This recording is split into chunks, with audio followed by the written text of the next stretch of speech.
So this was a challenge, and Haridas Thakur said, no, I will prove in Shastra.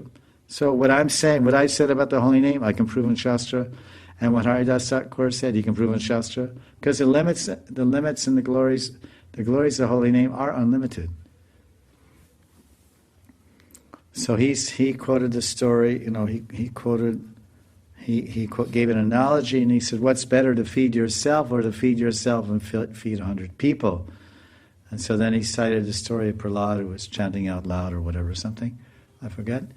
And so he showed some shastras to this Brahmin to show that chanting out loud is fully sanctioned in the shastras, and it's very beneficial. Not only am I getting benefited, but so many living entities are getting benefited by the loud chanting. So we can never say that chanting Hare Krishna is wrong. It's always right, it's always correct, it's always perfect.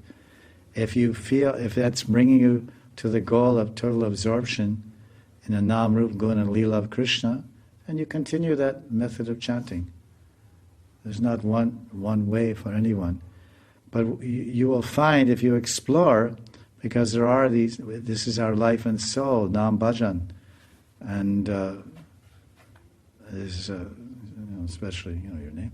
So we should explore the different aspects of this Nam Bhajan. Just like if someone is a yogi, he doesn't just learn one asana.